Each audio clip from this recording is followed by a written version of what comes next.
Bueno, mientras tanto, vamos a otro tema. En Gaza la situación es cada vez más preocupante. Según el complejo médico Nasser, más de una docena de palestinos murieron en dos ataques israelíes contra un hospital en el sur del enclave, incluyendo periodistas de varios medios. El comunicado de las Fuerzas de Defensa de Israel reconoce haber impactado la zona del hospital. Vamos con nuestro compañero José Levi. Él está desde Jerusalén, tiene más detalles sobre este hecho y sigue insistiendo Israel que estos son asuntos militares y que no tiene nada que ver con destruir el enclave como tal, pero lo que se ve en el terreno es totalmente diferente, José.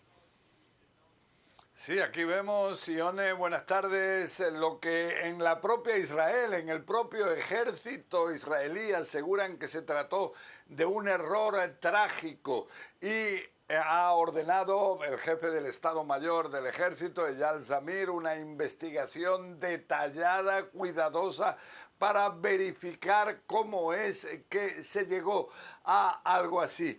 En el movimiento Hamas aseguran que durante la mañana hubo primero una explosión que llevó a que fuerzas de emergencia llegaran al lugar, también periodistas, y entonces hubo una segunda explosión en la cual se aumentó el número de muertos, el número de heridos. Aseguran en el Ministerio de Sanidad dependiente de Hamas que al menos 20 personas perdieron la vida, entre ellas 5 periodistas y 4 miembros de las fuerzas de emergencia, de los enfermeros que también estaban ahí en el lugar. Entre los periodistas hay uno que trabajaba para la agencia AP estadounidense, otro para la agencia Reuters británica, otro para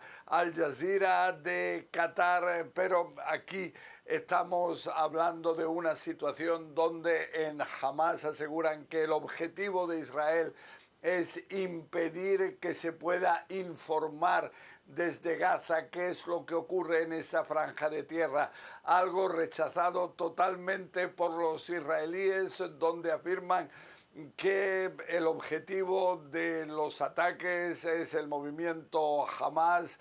Intentan impedir que pueda haber víctimas civiles y muy especialmente intentan impedir que periodistas puedan ser alcanzados por estos ataques.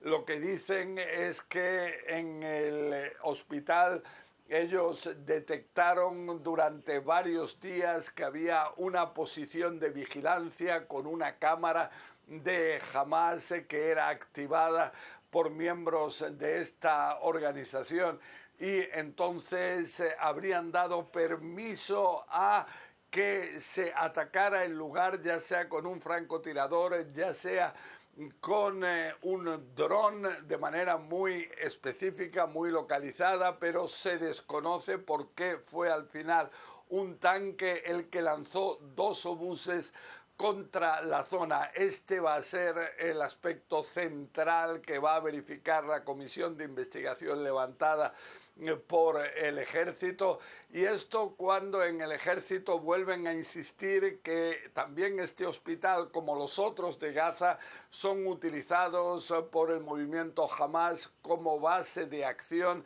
Inclusive dicen los medios de comunicación israelíes que en este hospital durante mucho tiempo se encontraron inclusive hasta decenas de los rehenes israelíes que fueron trasladados al interior de Gaza. O sea, habría sido utilizado este hospital también inclusive para el tema de los rehenes, y todo esto, aseguran en Israel, convierte a este hospital en una base fundamental para Hamas.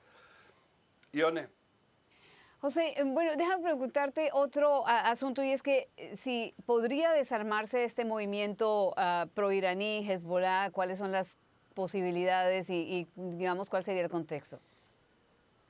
Sí, ahora vemos que en ese otro frente para los israelíes con el Líbano, puede haber un cambio radical, hasta el punto de que esta mañana en la oficina del primer ministro israelí, Benjamin Netanyahu, se llega a alabar al presidente libanés, Joseph Aoun, al gobierno libanés, por haber declarado que la intención es llevar a un desarme del movimiento Hezbollah, la que era considerada quizás como milicia más potente del mundo, un desarme total de esta organización después de los golpes que habría recibido desde sobre todo septiembre pasado con los ataques de los buscapersonas, posteriormente los bombardeos intensos que destruyeron una gran parte de la capacidad misilística de este movimiento proiraní.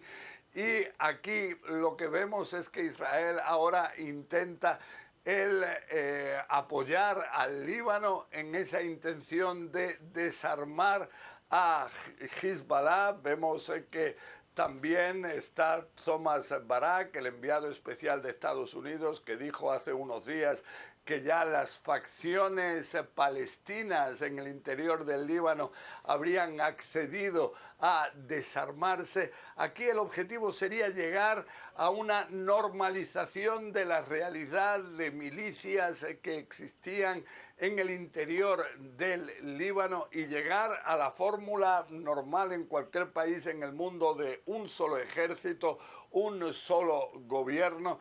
Pero vemos que en Hezbollah, Naim Qassem, el secretario general de esta organización, advierte de que si se intentara el desarmar a su movimiento, todo esto sería llevaría a una situación caótica. Dice que no habría vida en el Líbano y ese es el gran temor, que se pueda llegar a enfrentamientos importantes porque Hezbollah ha sido notablemente debilitado, pero todavía continúa siendo una fuerza militar importante. Ione.